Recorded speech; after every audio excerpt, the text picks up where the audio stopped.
आ दोस्तों, कई दिनों से एक नई चर्चा शुरू हो गई है कि भारतीय जनता पार्टी अक्सर देश में ये कहती थी कि यहां हमारी थोड़ी बहुत बुराई है, मगर विदेशों में प्रधानमंत्री की बहुत जो है प्रशंसा है और विदेशों में प्रधानमंत्री जी का डंका बहुत बज रहा है।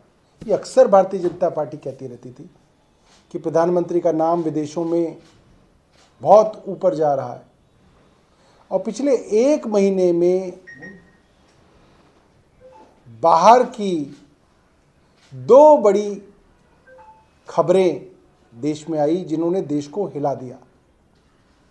बीबीसी, मुझे लगता है कि बचपन से लेकर अब तक अगर कोई इंटरनेशनल न्यूज़ का पर्याय हिंदुस्तान में पता है तो वो है बीबीसी।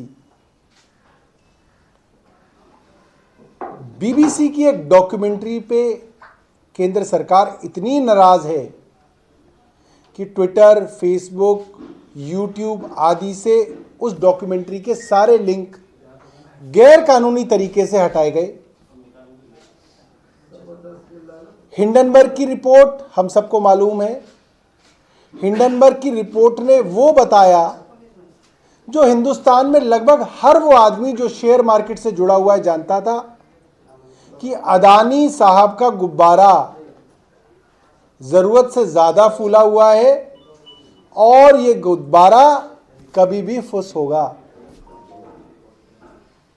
और आज ये खबरें आ रही हैं बीबीसी के दिल्ली और बॉम्बे के, मुंबई के दफ्तर पर इनकम टैक्स ने छापे मार रही है। वहां पे 50 से अधिक इनकम टैक्स के अधिकारी दफ्तरों में घुस गए हैं। दफ्तरों के बाहर पुलिस का पहरा है, कोई अंदर नहीं जा सकता, कोई बाहर नहीं आ सकता। वहां पे जो पत्रकार हैं उनके फ़ोन, मोबाइल, लैपटॉप आदि जब्त कर लिए गए हैं। कोई खबर बाहर नहीं आ रही है। और वही पुराना भारतीय जनता पार्टी का बहाना कि एजेंसी स्वतः अपनी कार्रवाई कर रही हैं। एक लॉ में एक फ्रेज कहा जाता है, justice should not be just done, it should appear to be done.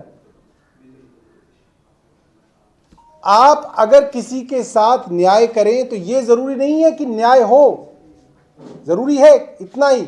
उससे ज्यादा जरूरी यह है कि न्याय हो रहा है वो दिखे। न्यायालय तक इस चीज का ध्यान रखते हैं कि हमारा न्याय हो और दिखे, ये ज्यादा जरूरी है। मगर केंद्र सरकार आज जो बहुत न्यूनतम लोक लाज होती थी, लिहाज होता था, एक सरकार का वकार होता था, उस सब को त्याग के पूरे अंतर्राष्ट्रीय जगत में एक हास्य का पात्र बन गई है। आप सोचिए, कल जब न्यूयॉर्क में कोई आदमी अपना अखबार खोलेगा, जर्मनी में कोई आदमी ट्विटर पे इस खबर को पढ़ेगा, यूरोप के अंदर कोई आदमी इस चीज को जानेगा कि हमारे देश की केंद्र सरकार बीबीसी के दफ्तरों के ऊपर इनकम टैक्स के छापे मार रही है। और इसलिए मार रही है क्योंकि कुछ दिनों पहले केंद्र सरकार बीबीसी से यह कह के नाराज रही है कि बीबीसी ने प्रधानमंत्री मोदी जी के गुजरात में हुए दंगों और दिल्ली में हुए दंगों में भारतीय जनता पार्टी और प्रधानमंत्री जी की कथित भूमिका के ऊपर कुछ बहुत सीरियस, संजीदा सवाल खड़े किए हैं। तरीका क्या है? अगर आपको बीबीसी की डॉक्यूमेंट्री लगती है कि वो झूठ है तो आप मुकदमा कीजिए, डिफेमेशन का उनके ऊपर मुकदमा कीजिए, आप क्रिमिनल प्रोसीडिंग्स लाइए। अगर वो एंटिटी देश की नहीं है तो भी विदेश की एंटिटी के ऊपर भी मुकदमे किए जाते हैं। आप कोई कानूनी तरीका नहीं आजमा रहे हैं, क्योंकि केंद्र सरकार को भी लगता है कि बीबीसी की डॉक्यूमेंट्री जो भी है, जैसी भी है, उसको झूठ साबित करना केंद्र सरकार के बस की नहीं है। क्योंकि बीबीसी जर्नलिज्म के जो बेसिक रूल्स होते हैं उनको फूक फूक के फॉलो करती है, फूक फूक के कदम रखती है। जिस तरीके से पिछले कुछ वर्षों में पत्रकारों को जेल में डाला गया है, पत्रकारों की हत्याएं सामने आई हैं, जजों की हत्याओं के ऊपर भी सवाल उठे हैं, अपने राजनीतिक प्रतिद्वंद्वियों के ऊपर ईडी के छापे मारना, सीबीआई के छापे मारना, इनकम टैक्स और एसीबी के छापे मारना, तो ये तो आम बात हो गई है केंद्र सरकार के लिए। यहां तक कि अगर कोई बिजनेस रिवेलरी भी अदानी साहब की किसी बिजनेसमैन से होती है तो उस बिजनेसमैन तक पे एजेंसीज के छापे मार के, डरा धमका के मदद करने की बात भी पार्लियामेंट में कुछ दिनों से कही जा रही है। अब ये मामला बहुत आगे निकल गया और मैं ये कहना चाहता हूं, ये संकेत हमारे देश की डेमोक्रेसी के लिए अच्छे नहीं है। ये जो संकेत आ रहे हैं केंद्र सरकार से, ये संकेत डिक्टेटरशिप के संकेत हैं कि अब केंद्र सरकार अपने बारे में कोई भी आलोचना सुनने के लिए तैयार नहीं है। अपोजिशन आलोचना करे तो उनके ऊपर छापे मारेंगे, कोई अखबार आलोचना करे तो उसको ठीक कर दिया जाएगा। और अगर अब विदेशी संस्थान, बीबीसी जैसी एजेंसीज अगर कुछ लिख रही हैं तो उनके साथ भी जो ये हथकंडे अपनाए जा रहे हैं, मैं आपको बताऊं, पाकिस्तान जैसी छोटी सरकारें भी ये हथकंडे अपना सकती हैं। श्रीलंका, नेपाल, भूटान, किसी के लिए कोई मुश्किल काम कोई नहीं। भूटान को कोई बीबीसी की बात पसंद नहीं, भूटान के अंदर अगर कोई बीबीसी का दफ्तर है तो उस पर तो वो छापा मार ही सकते हैं, उसकी बिजली पानी तो वो काट ही सकते हैं। मगर ऐसे छोटे छोटे अफ्रीका के छोटे छोटे देश भी ये काम नहीं करते, जो काम देश, मुझे लगता है कि पूरे दुनिया के सबसे बड़े प्रजातंत्र की हम बात करते हैं, उस प्रजातंत्र के अंदर अगर ये काम हमारी केंद्र सरकार कर रही है तो ये पूरी दुनिया में एक बहुत शर्मनाक तस्वीर जो है हिंदुस्तान की बना रही है। और मैं प्रधानमंत्री जी को ये कहूँगा कि इससे आपकी साख के ऊपर एक बहुत बड़ा प्रश्न चिन्ह लगेगा और सदियों तक हिंदुस्तान को इस बात को बताने में कष्ट रहेगा कि पूरी दुनिया की विश्वसनीय एजेंसियों में से एक जानी मानी बीबीसी के ऊपर क्यों केंद्र सरकार ने इस तरीके से छापे मारे। ये गलत है, सिर्फ बीजेपी के लिए गलत नहीं है, केंद्र के लिए गलत नहीं है, पूरे हिंदुस्तान की इमेज के लिए, हमारी छवि के लिए गलत है। मैं भारतीय जनता पार्टी को एक छोटा सा प्रेम का संदेश देना चाहता हूँ, आप थोड़ा मोहब्बत करिए। इतनी नफरत से भरकर भारतीय जनता पार्टी कुछ नहीं कर पाएगी। वैलेंटाइंस डे पे हमारी तरफ से भारतीय जनता पार्टी को एक मोहब्बत का संदेश है, थोड़ी मोहब्बत करिए, थोड़ी मोहब्बत फैलाइए।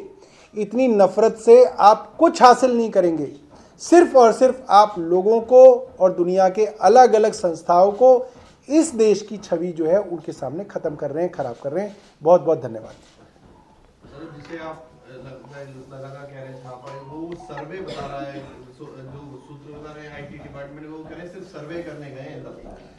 अरे भैया, हम कह रहे हैं कि ईडनबर्ग की इतनी बड़ी रिपोर्ट आई, उस रिपोर्ट के कारण अदानी साहब के जो शेयर हैं वो 50% नीचे गिर गए। अदानी साहब दुनिया के तीसरे नंबर के अमीर व्यक्ति से थे, आज पहले 20 में भी नहीं रहे। उसका इतना इफेक्ट है। एक सर्वे अदानी साहब की भी करा लो, छापा मत मारो, सर्वे ही करा लो उनकी। ये जो भारतीय जनता पार्टी ने एक नई रिवायत शुरू की है ना बेशर्मी की, कि आप जो चाहें करें और आप जो चाहे भद्दा कुतर्क चलाना चाहें चल जाए, वो अब देश मानने वाला नहीं है। अब धीरे धीरे देश के लोगों को ये बात समझ में आ रही है कि आप हरेक को इस तरीके से कुचलने की कोशिश कर रहे हैं, ऐसे ये देश चलेगा नहीं। सौरभ जी, उनका कहना है कि ये international tax irregularities finance department, उसकी वजह से ये, और ये सर्वे छापा क्यों कर रहे हैं? अरे भैया, हिडनबर्ग का कुछ नहीं पाया उन्होंने अब तक। अदानी साहब का तो उन्होंने बाकायदा छाप के दे दिया कि कैसे शेल कंपनीज के अंदर अपना ही काला धन भेजकर अपनी ही कंपनी के शेयर खरीद के अपने रेट बढ़ाते थे और बढ़े हुए रेट पर शेयर को प्लेज करके दिल्ली के देश के सरकारी बैंकों से हमारा आपका पैसा वो ले रहे हैं उधार। इसके अंदर तो साफ साफ सबूत रख दिए गए, तो सर्वे ही नहीं हुआ। और ये एक, देखिए, जो आदमी बिजनेस में होता है, जो आदमी कोई बड़ी संस्था चलाता है, चाहे आप लोगों की भी कोई संस्था हो, आप मुझे अगर 2 दिन दे दें और मुझे सेंट्रल एजेंसीज का एक्सेस दे दें, तो हर संस्था के अंदर हम कोई ना कोई कमी निकाल देंगे। वो कोई बड़ी बात कोई ना है। और जो आज का पूरी की पूरी रिवायत है वो ये है, प्रोसेस इज द पनिशमेंट। कुछ साबित नहीं होता है, ईडी के छापों में कुछ साबित नहीं होता, सीबीआई के छापों में कुछ साबित नहीं होता।